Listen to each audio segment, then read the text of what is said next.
Hello दोस्तों, स्वागत है आप लोगों का अपनी यूट्यूब चैनल पर। आज के इस वीडियो में हम लोग डिस्कस करने वाले हैं 24 जनवरी 2023 का प्राइमरी लेवल का जो पेपर हुआ था उसके जितने भी मैथमेटिकल क्वेश्चंस पूछे गए थे उन सभी को हम लोग यहाँ पर डिस्कस करेंगे। पहला क्वेश्चन आप लोग स्क्रीन पर देख रहे होंगे 4.004 और 6.121 के योगफल में से 2.027 और 4.450 के योगफल को घटाया जाए तो प्राप्त परिणाम होगा। तो ऐसा ही सेम क्वेश्चन आप लोगों के प्रीवियस पेपर में भी था। तो अगर आप लोग प्रीवियस पेपर्स को अच्छे से कर लेते हैं तो जितने भी आप लोगों के क्वेश्चन पूछे जाएंगे उनको आसानी से कर लेंगे, क्योंकि जो पैटर्न रहता है बिल्कुल सेम रहता है, बिल्कुल सेम टू सेम ऐसा ही क्वेश्चन आप लोगों के प्रीवियस पेपर में भी पूछा गया था। तो 4.004 और 6.12 के योगफल यानी 4.004 और 6.121 का योगफल, तो इनको ऐड कर देंगे तो ये हो जाएगा हमारा 10.125 में से 2.027 और 4.450 के योगफल यानी 2.027 और 4.450 का योगफल, तो इनको जोड़ेंगे 7 5 2 7 4 4 2 6, तो 6.477 आएगा। अब इसको घटाया जाए तो प्राप्त परिणाम क्या होगा, यानी कि अब कहने का मतलब क्या हुआ कि यदि इनका योगफल 10.125 में से इनका योगफल 6.477 को घटाया जाए तो क्या परिणाम होगा, यानी 10.125 में से 6.477 हम लोग माइनस कर देंगे तो 15 में से 7 जाएगा 8 बचेगा, 11 में से 7 जाएगा 4 बचेगा, 10 में से 4 जाएगा 6 बचेगा और इधर हमारा 10 में यहाँ बचेगा 9, 9 में से 6 जाएगा तो हमारा बचेगा 3, यानी 3.648 ऑप्शन नंबर 2 इस क्वेश्चन का राइट आंसर हो जाएगा। तो सिंपल सा क्वेश्चन था, पहले जो दो संख्याएं थी इनको जोड़ना था, फिर जो दो संख्याएं थी इनको जोड़ना था, जो हमारा टोटल आ रहा था ये जो टोटल आया है और ये जो टोटल आया है इन दोनों को माइनस कर देना था। माइनस करने पे 3.648 आया, यही हमारा इस क्वेश्चन का राइट आंसर हो गया। नेक्स्ट हमारा क्वेश्चन है 4 अंकों की एक संख्या 3, 4, 6 और 5 है। पहले और चौथे स्थानों के अंकों को आपस में बदला गया, यानी जो चौथे स्थान पर था वो पहले स्थान पर आ गया और पहले स्थान पर था वो चौथे स्थान पर पहुंच गया। दूसरे और तीसरे स्थानों के अंकों को भी आपस में बदला गया, जो दूसरे स्थान पर था वो तीसरे पर आ गया और जो तीसरे पर था वो चौथे पर आ गया। इस प्रकार नई संख्या, तो हमारी नई संख्या बन गई 5643, पुरानी संख्या थी 3465। नई और पुरानी संख्याओं का योगफल, तो सिंपल सा इसको हमें योग कर देना है 5 3 8 6 4 10 6 4 10 11 5 3 8 1 9, यानी 9108 इस क्वेश्चन का राइट आंसर हो जाएगा ऑप्शन नंबर 4। तो इसमें क्या करना है आप लोगों को, सिंपल सा क्वेश्चन था, दूसरा और चौथे को आपस में बदला जा रहा था। तो जो पहले स्थान पर था वो चौथे पर पहुंच गया, जो चौथे पर था वो पहले पर पहुंच गया, तीसरे और दूसरे को बदला गया तो 6 4 की जगह पहुंच गया, 4 6 की जगह पहुंच गया, दोनों को ऐड कर दिया, हमारा आंसर आ गया ऑप्शन नंबर 4। क्वेश्चन नंबर जो हमारा दूसरा था उसका आंसर हो गया। नेक्स्ट है गुणनफल में शून्यों की संख्या। तो सबसे पहले आप लॉजिक समझ लीजिए, जब हमारे शून्य कब बनेंगे, जब 2 और 5 की मल्टीप्लाई होगी तब हमारा 10 बनेगा, यानी एक शून्य बनेगा। जब भी 2 और 5 की मल्टीप्लाई होगी तब हमारा एक शून्य बनता है। जैसे 10 ही अगर आप लोग कहें 10 और 10 की मल्टीप्लाई, तो कहीं ना कहीं ये 10 जो है 2 और 5 का मल्टीप्लाई है, ये 2 और 5 का मल्टीप्लाई है। तो यहाँ 5 और 2 से एक शून्य बना और 5 और 2 से एक शून्य बना, यानी 2 शून्य यहाँ पर बने। तो इसी तरीके से 25 की बात की जाए तो 25 के अगर गुणनखंड करेंगे तो 5 गुणे 5 होगा। इसी तरीके से 34 के गुणनखंड करेंगे तो 2 गुणे 17 हो जाएगा। इसी तरीके से 22 के गुणनखंड करेंगे तो 2 गुणे 11 हो जाएगा। फिर 15 के गुणनखंड करेंगे तो ये 3 गुणे 5 हो जाएगा। और फिर 30 के गुणनखंड करेंगे तो ये हमारा हो जाएगा 2 गुणे 3 गुणे 5। अब 10 हमारे कैसे बन रहे हैं, 2 और 5 के मेल से 10 बन रहे हैं।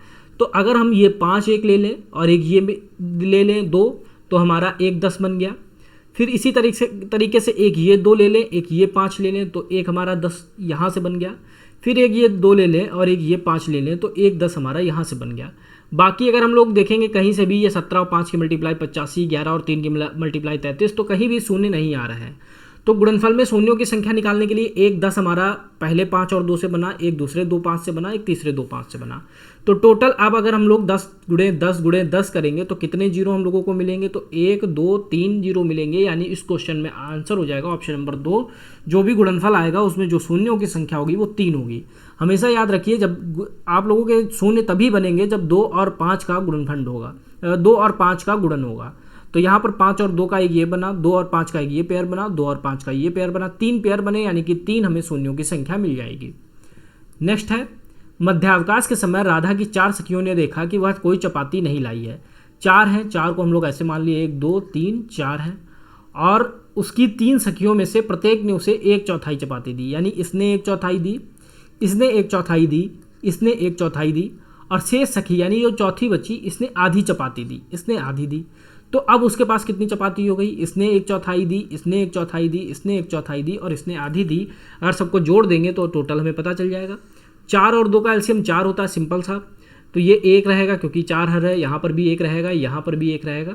2 दूना 4, 2 1 कम 2, तो यहाँ 2 हो जाएगा। तो 2 1 3 1 4 1 5, सबको अंश में जोड़ देंगे, हर हमारा ऐसे ही रहेगा 5/4, यानी ऑप्शन नंबर 3 इस क्वेश्चन का राइट आंसर हो जाएगा। सिंपल सा क्वेश्चन था, 3 लोगों ने 1/4 दी, ऐसे भी आप लोग देख सकते हैं 3 लोगों ने दी 1/4 यानी कि 3/4 हो गया, और फिर चौथी ने आधी दी यानी इस पर आधा हो गया, तो इसको ऐड करेंगे तो ये हमारा 5/4 बन जाएगा, यानी ऑप्शन नंबर 3 इस क्वेश्चन का राइट आंसर हो जाएगा। चाहे आप इस मेथड से समझ लें और चाहे आप इस मेथड से समझ लें, सेम आंसर हम लोगों का आएगा। नेक्स्ट हम लोग क्वेश्चन देखते हैं। अगला क्वेश्चन है हमारा, एक अध्यापिका ने अपनी कक्षा के विद्यार्थियों को 1 अंक की एक संख्या, 2 अंकों की एक संख्या, 3 अंकों की एक संख्या, 4 अंकों की एक संख्या, 5 अंकों की एक संख्या को जोड़ने को कहा। उसने कहा कि उपर्युक्त संख्याओं में केवल अंक 1 का ही प्रयोग करना है। यहाँ पर आप लोगों को समझने वाली बात है कि उसने ये शर्त रखी कि सिर्फ 1 का ही प्रयोग करना है, इसके अलावा दूसरे अंक का कोई का प्रयोग नहीं करना है, यानी जो भी संख्या बनानी है वो 1 के प्रयोग से बनानी है। तो 1 अंक की संख्या 1 हो गई, 2 अंकों की संख्या 11 हो गई, फिर उसने कहा 3 अंकों की संख्या तो 111 हो गई, फिर उसने 4 अंकों की कहा तो इस तरीके से हमारा 1 2 3 4 बार 1 हो गया, फिर 5 अंकों की कहा तो 1 2 3 4 5 बार 1 हो गया, फिर इसको जोड़ने के लिए कहा तो हम लोग जोड़ देंगे तो 1 2 3 4 5 हो गया, 1 2 3 4 हो गया, 1 2 3 1 2 1 2, यानी 1 2 3 4 5 हमारी संख्या बनी। ऑप्शन नंबर 2 इस क्वेश्चन का राइट आंसर हो जाएगा। केवल यहाँ पर यह समझने वाली बात थी कि जो अध्यापिका ने कहा कि सिर्फ 1 का ही प्रयोग करना है, 1 अंक में 1 बार होगा, 2 में 2 बार, 3 में 3 बार, 4 में 4 बार, 5 में 5 बार। सिंपली हम लोग जोड़ देंगे, 5 बार आया है तो सीधे सीधे हम लोग ये भी कह सकते हैं 1 2 3 4 5 होगा। ऑप्शन नंबर 2 इस क्वेश्चन का राइट आंसर होगा। नेक्स्ट है, घटते हुए क्रम में लिखी संख्याएं हैं। घटते हुए क्रम, सबसे पहले सबसे बड़ी, तो यहाँ पर हम देखेंगे 443 443 401 434, यानी ये दो तो कैंसिल हो गया क्योंकि सबसे बड़ा 443 है। 443 के बाद 434 दोनों जगह आया है, फिर इसमें 424 आया, इसमें 419 आया है, यानी ये वाला ऑप्शन भी गलत हो गया क्योंकि 424 बड़ा है तो 424 पहले आएगा, फिर 419 आएगा, फिर 408 आएगा, फिर 401 आएगा। ऑप्शन नंबर 1 हमारा राइट आंसर हो जाएगा। तो सबसे बड़ा 443 है, फिर 434 है, 424 है, फिर 419, फिर 408, फिर 401। ऑप्शन नंबर 1 इस क्वेश्चन का राइट आंसर होगा। नेक्स्ट है, एक आयत में कितनी सममित रेखाएं होती हैं। तो आयत की अगर हम लोग बात करें तो आयत का जो फिगर होता है वो इस टाइप से होता है। अब सममित रेखाएं क्या होती हैं? सममित रेखाएं वे होती है, अगर हम लोग सममित रेखा खींचेंगे तो हमें सेम आकृति प्राप्त होगी। जैसे कोई भी आकृति को अगर हम लोग आधा आधा डिवाइड कर दें तो हमें अगर वही आकृति मिलती है तो सममित रेखा है। जैसे कि अगर हम लोग इस तरीके से इसको डिवाइड करते हैं तो ये जो है बराबर बराबर पार्ट मिला, अगर हम लोग इसको अलग करेंगे तो सेम आकृति हमको मिलेगी। तो एक ये सममित रेखा हो गई। इसके अलावा अगर दूसरी बात की जाए तो दूसरी के लिए अगर हम लोग ऊर्ध्वाधर खींचेंगे इस तरीके से तो भी हमें सेम रेखा मिलेगी। अगर बिल्कुल आधे से अगर हम लोग बात करें तो इस तरीके से खींचेंगे तो जो आकृति इधर है वही आकृति इधर मिलेगी, यानी एक हमको क्षैतिज रूप से मिलेगी, एक ऊर्ध्वाधर रूप से मिलेगी। कुल क्षैतिज जो कुल सममित रेखाएं हैं वो हमारी 3 हो जाएंगी। ऑप्शन नंबर 3 मतलब सममित रेखाओं की जो संख्या है वो 2 हो जाएगी, एक ऊर्ध्वाधर तरीके से और एक क्षैतिज तरीके से। तो जो भी सममित रेखाएं वे रेखाएं होती हैं जब उस आकृति में सममित रेखा खींची जाएगी तो सेम आकृति को 2 बराबर भागों में डिवाइड कर देगी। जो आकृति ये होगी वही आकृति ये होगी, जब इधर करेंगे तो जो आकृति ये होगी वही आकृति ये होगी। तो जब बराबर बराबर भागों में कोई रेखा डिवाइड करती है तो उसे हम लोग सममित रेखा कहते हैं। नेक्स्ट है, एक घनक के एक फलक का परिमाप 40 सेंटीमीटर है। तो अगर घन की बात की जाए तो घन का कुछ आकार जो है वो इस तरीके से होता है। एक ये हमारा वर्ग होता है और सेम ऐसा ही वर्ग जो है हम लोगों का मिलके अगर हम लोग घन को बनाएंगे तो कुछ इस तरीके से हमारा घन जो है वो बनेगा। अब यहाँ से हम लोग जो है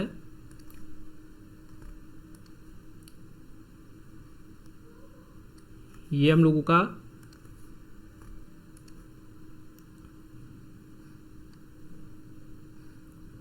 जो घन की आकृति है वो कुछ इस टाइप से घन हम लोगों का बन जाता है। घन जो होता है, घन की सभी भुजाएं आपस में बराबर होती हैं और घनाभ की भुजाएं जो है आपस में बराबर नहीं होती हैं। घन में जितनी भी आपकी भुजाएं होंगी वो सभी बराबर होंगी। आप लोगों से घन का आयतन पूछ लिया था, तो घन के आयतन का फार्मूला आप लोगों का a क्यूब होता है और घनाभ के आयतन का फार्मूला लंबाई गुणे चौड़ाई गुणे ऊंचाई होता है। तो घन की जो कुछ आकृति होती है कुछ इस तरीके से होती है। अब कह रहा है कि इसके एक फलक का परिमाप 40 सेंटीमीटर है।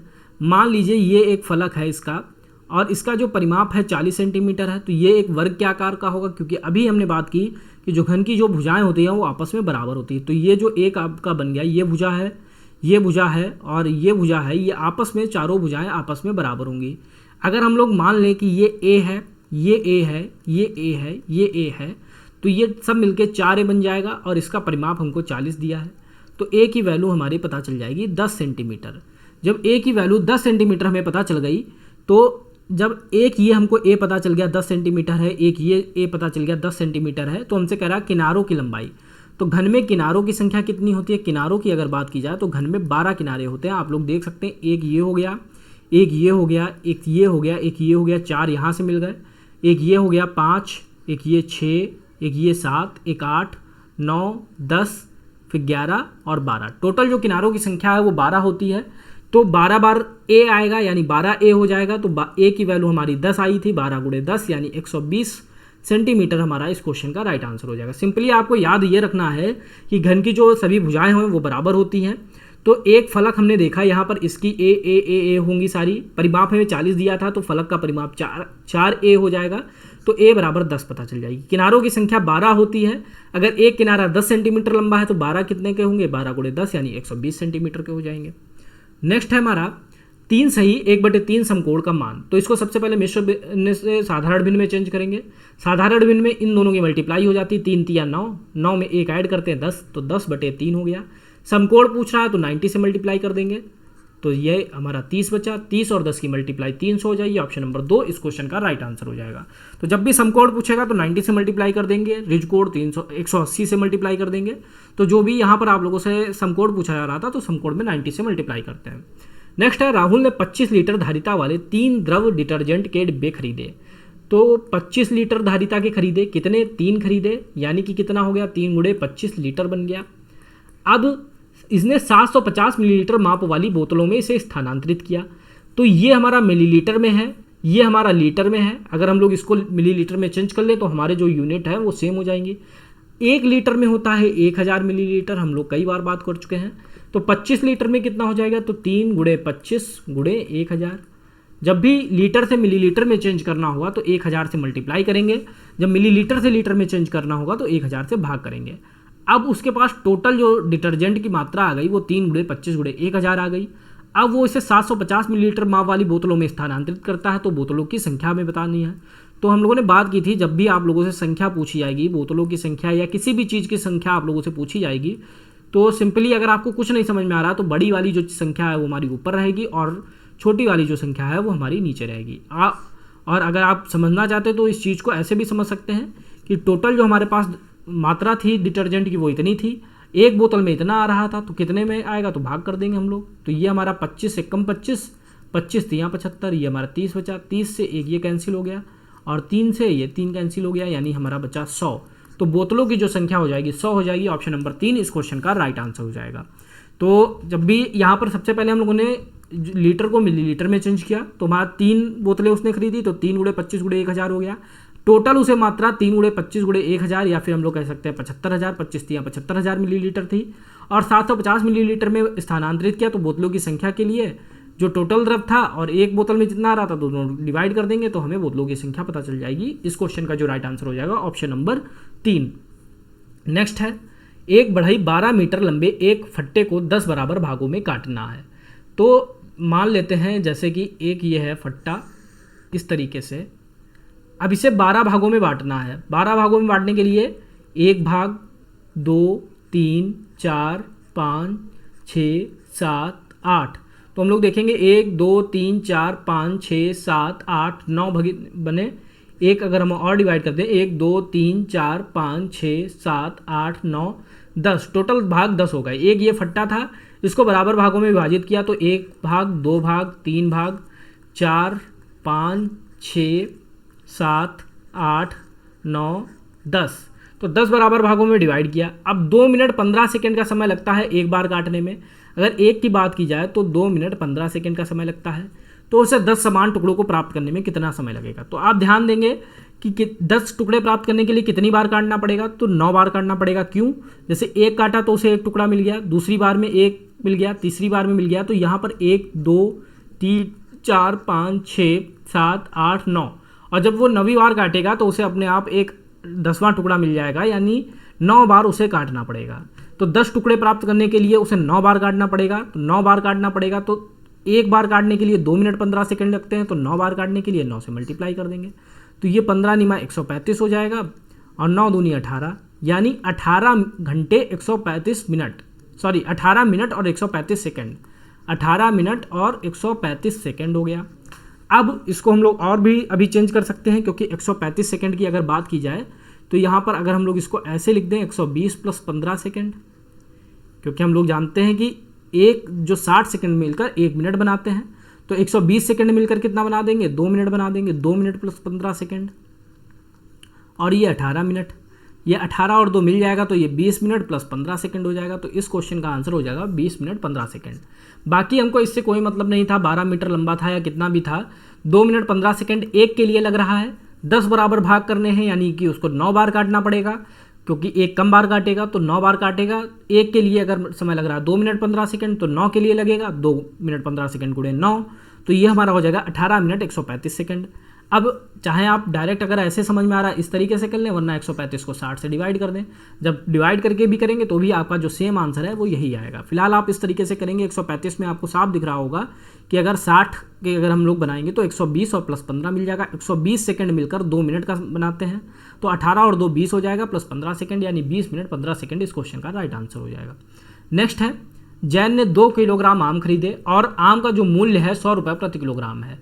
तो अगर आम की बात की जाए तो उसने 2 kg खरीदे, और 1 kg का अगर मूल्य 100 है तो 2 kg का कितना हो जाएगा, 2 × 100 यानी 200 रुपये। फिर नेक्स्ट उसने क्या खरीदे, 500 ग्राम संतरे। 500 ग्राम का मतलब क्या होता है, आधा किलोग्राम। आधा kg उसने क्या खरीदा, संतरा खरीदा। अब संतरा का मूल्य कितना था, संतरा का था 160 रुपये 1 किलो का, तो आधा किलो उसने खरीदा, यानी कि उसे कम रुपए देना पड़ेगा, यानी 80 रुपये देना पड़ेगा। संतरे के लिए 80 रुपये, आम के लिए 200 रुपये। फिर सेब की बात आती है, तो सेब उसने 500 ग्राम यानी कि आधा kg, 500 ग्राम में आधा kg होता है, तो सेब उसने आधा किलोग्राम खरीदे। अब सेब का जो मूल्य है 250 रुपये प्रति किलोग्राम है, यानी उसे कितना देना पड़ेगा, 250/2, तो 250/2 यानी होता है 125 रुपये सेब के लिए देना पड़ेगा। नेक्स्ट उसने 2 नारियल खरीदे, तो नारियल के लिए क्या हो जाएगा, एक नारियल का मूल्य हम लोगों को दे रखा है 40 रुपये का एक, तो 2 खरीदे यानी 2 × 40 हो जाएगा, तो 2 × 40 के लिए उसे 80 रुपये देने पड़ेंगे। अब टोटल उसने कितने रुपए दिए, आम के लिए 200 दिए, संतरा के लिए 80 दिए, सेब के लिए 125 दिए और नारियल के लिए 80 दिए। तो टोटल अब हम लोग रुपए निकाल लेंगे, तो टोटल कितना हो जाएगा, 200 + 80 + 125 + 80। अब हम लोग जोड़ देंगे इसको, तो ये हमारा लास्ट में 5 हो जाएगा, इधर 8 2 10 10 8 18, ये 8 हो जाएगा, और 2 1 3 3 8 3 3 1 4, यानी 485 रुपये उसको देने पड़ेंगे। ऑप्शन नंबर 1 इस क्वेश्चन का राइट आंसर हो जाएगा। तो 13 जो हम लोगों का 12वां क्वेश्चन था उसका जो राइट आंसर हो जाएगा हमारा ऑप्शन नंबर 1। सिंपल सा क्वेश्चन था, 1 किलोग्राम आम का मूल्य 100 है तो 2 किलोग्राम का 200 हो गया। 1 किलो संतरे का मूल्य 160 है तो आधा किलो का 80 हो गया। 1 किलोग्राम सेब 250 का है तो आधा किलो 125 का हो गया। 1 नारियल 40 का तो 2 नारियल 80 के हो गए। सबको जोड़ देंगे तो हमारा आंसर आ जाएगा। नेक्स्ट अब हमारा 13वां क्वेश्चन है। 13वां क्वेश्चन में हमें एक पैटर्न दिया गया है और लुप्त संख्या पूछी गई है, तो इसको हम लोग पहले बड़ा बड़ा लिख लेते हैं। 21 41 फिर 31 फिर 51 फिर 41 फिर 61। तो हम लोग देखेंगे 21 से 41 में +20 हुआ, फिर 41 से 31 में -10 हुआ, फिर 31 से 51 में फिर +20 हुआ, फिर 51 से 41 के लिए -10 हुआ, फिर 41 से 61 फिर +20 हुआ। अब हम लोगों ने देखा +20 -10 +20 -10 +20 -10 होगा, तो 61 में से 10 जाएगा तो 51 आ जाएगा। 51 आया, अब फिर +20 होगा तो 51 में +20 होगा तो 71 आ जाएगा, यानी 51 और 71 ऑप्शन नंबर 4 इस क्वेश्चन का राइट आंसर हो जाएगा। तो इसमें जो पैटर्न चल रहा था +20 -10 +20 -10 +20 -10, उसी को हम लोगों ने फॉलो किया, हमारा इस क्वेश्चन का राइट आंसर मिल गया। नेक्स्ट हमारा है, रूपक ने कुछ बीजों का अध्ययन करके बगीचे में बोया। अब इसमें हमें बताना है किन 3 दिनों की अवधियों में पौधों की लंबाई में वृद्धि क्रमशः अधिकतम और न्यूनतम थी। तो पहला ऑप्शन है 3 से 6, तो पहला ऑप्शन की हम लोग बात कर लें। 3 से 6 यानी 6 में था 5.3 और 3 में था 1.4, तो माइनस कर देंगे तो 13 में से 4 गया 9 और 4 में से 1 गया 3। 3.9 की यहाँ पर वृद्धि हुई सेंटीमीटर में है तो सेंटीमीटर लगा देंगे। अब 9 से 12 की बात कर लें तो 12 में है उसका 10.3। 9 की बात कर लें तो 9.5, तो 13 में से 5 गया 8 और इधर बचा 9 में से यानी 0.8 सेंटीमीटर। तो 3 से 6 की बात की जाए तो 3.9 की वृद्धि हुई और इसमें 0.8 की। इसी तरीके से ऑप्शन 2 में निकालेंगे तो 6 से 9 कह रहा है तो 9 में हमारा 9.5 और 6 में हमारा था 5.3। माइनस कर देंगे, 5 में से 3 गया 2, 9 में से 5 गया 2, 4.2 सेंटीमीटर आ गया। नेक्स्ट है 0 से 3, तो 0 से 3 में 1.4 में से 0 माइनस करेंगे तो 1.4 आ जाएगा। इसी तरीके से ऑप्शन नंबर 3 देखेंगे। ऑप्शन नंबर 3 है 3 से 6, तो 6 में हमारा था 5.3, 3 में था 1.4, माइनस कर देंगे, 13 में से 4 गया 9 और 4 में से 1 गया 3, 3.9 सेंटीमीटर आ गया। फिर है 6 से 9, तो 9 में हमारा है 9.5 और 6 में हमारा 5.3, माइनस कर देंगे तो 5 में से 3 गया 2, 9 में से 5 गया 4, 4.2 सेंटीमीटर। फिर इसी तरीके से ऑप्शन नंबर 4 देख लेंगे। 4 में क्या है 6 से 9, तो 9 से 6 माइनस करेंगे तो 9.5 में से 5.3 जाएगा। 9 में से 6 माइनस करना है तो 9 में हमारा 9.5 था, 6 में 5.3 था, तो माइनस करेंगे तो 5 में से 3 गया 2, 9 में से 5 गया 2, 4.2 सेंटीमीटर। और 12 से 15 था, 12 से 15 तो इसको देखेंगे, 15 में हमारा था 10.9 और 12 में था 10.3, तो माइनस करेंगे तो 10.6 आ जाएगा। अब हमसे क्या पूछा था कि पौधों की लंबाई वृद्धि क्रमशः अधिकतम और न्यूनतम। अब ऐसा कौन सा ऑप्शन है कि इसमें अधिकतम और न्यूनतम दोनों आया है, तो हम लोग देखेंगे अगर इसमें 3.9 है तो इससे अधिकतम हमारा इसमें आया है 4.2 में, इसमें आया है 4.2 में, 4.2 में, यानी ये वाला पहला तो ऑप्शन हमारा गलत हो गया। फिर हम लोग देखते हैं और ये वाला भी ऑप्शन गलत हो गया क्योंकि इसमें भी 3.9 आया है, तो तीसरा भी गलत हो गया। पहला और तीसरा ऑप्शन हमारा गलत हो गया, बचा हमारा दूसरा और चौथा। तो दूसरे में हमारा वृद्धि तो हमारी इसमें अधिकतम है, इसमें भी अधिकतम है, लेकिन न्यूनतम वाली देखनी है तो न्यूनतम जो सबसे न्यूनतम है वो इसमें है क्योंकि इसमें ज़्यादा है, तो ये वाला भी ऑप्शन हमारा गलत हो गया। ऑप्शन नंबर 4 हमारा इस क्वेश्चन का राइट आंसर हो गया। सिंपल सा क्वेश्चन था, केवल आपको माइनस करना था। जो आपके ऑप्शन थे 3 से 6 यानी 6 वाली संख्या लिख के 3 वाली माइनस कर देना, और जिसमें हमको सबसे अधिकतम और न्यूनतम दोनों चीज़ें मिल रही थी वही हमारा आंसर हो गई, यानी इस क्वेश्चन को जो हमें राइट आंसर मिला ऑप्शन नंबर 4। अब आज का लास्ट क्वेश्चन 101.01 101.01 गुणे 0.001। तो इसमें अब हमको बताना है कि जो हमारा जो वैल्यू आएगी मल्टीप्लाई करने के बाद वो क्या वैल्यू आएगी। तो इसके लिए क्या है, आप लोग डायरेक्ट भी कर सकते हैं, जिनको दशमलव में दिक्कत आती है उनके लिए जो सरल सा ऑप्शन है, तो दशमलव हटाएंगे 1 लगाएंगे, 2 अंक हैं तो 2 जीरो लगा देंगे, दशमलव हटाएंगे 1 लगाएंगे, 3 अंक हैं तो 3 जीरो लगा देंगे। अब हमारी क्या संख्या बनी 10101 इंटू 1 अपॉन 100 इंटू 100। अगर इनकी मल्टीप्लाई करेंगे तो कोई फ़र्क नहीं पड़ेगा, 10101 अपॉन ये इनकी मल्टीप्लाई करेंगे तो 5 जीरो हो जाएंगे, तो 1 2 3 4 5 और ऊपर हमारे अब दशमलव लगाने के लिए क्या करते हैं, जितने भी हमारे जीरो हैं काउंट कर लेते हैं, 1 2 3 4 5 जीरो हैं, ऊपर हम लोग बाईं ओर 5 अंकों बाद दशमलव लगा देंगे, 1 2 3 4 5 यानी दशमलव जो है वो यहाँ पर आ जाएगा, हमारा आंसर हो जाएगा 0.10101। ऑप्शन नंबर हमारा हो जाएगा 3। तो डायरेक्ट भी आप लोग इसकी मल्टीप्लाई कर सकते हैं, जिनको डायरेक्ट समझ में आता है वो 3 और 2 5 मल्टीप्लाई करने पे तो हमारा कोई फर्क पड़ेगा नहीं, 1 था तो 3 हमारे ये अंक, 2 हमारे ये अंक, 5 अंक होगा तो 5 अंक बाद दशमलव, 1 2 3 4 5 यानी यहाँ पर दशमलव आ जाएगा। डायरेक्ट भी कर सकते हैं। बाकी अगर नहीं समझ में आ रहा, दशमलव हटाया 100 यहाँ पर 1 लगाया, जितने अंक उतने जीरो, दशमलव हटाया 1 बढ़ाया, जितने अंक उतने जीरो, मल्टीप्लाई किया तो मल्टीप्लाई करने पे हमारा 10101 अपॉन 5 जीरो थे 1 के साथ, तो 5 जीरो हम लोगों ने काउंट किए, 5 अंकों बाद दशमलव लगा दिया, हमारा आंसर आ गया ऑप्शन नंबर 3। तो जो हमारा लास्ट क्वेश्चन था इसका आंसर हो गया ऑप्शन नंबर 3। ये हमारा पेपर था 24 जनवरी का पेपर 1 यानी प्राइमरी लेवल का पेपर था। नेक्स्ट वीडियो में हम लोग सेकंड पेपर यानी जूनियर पेपर को डिस्कस करेंगे।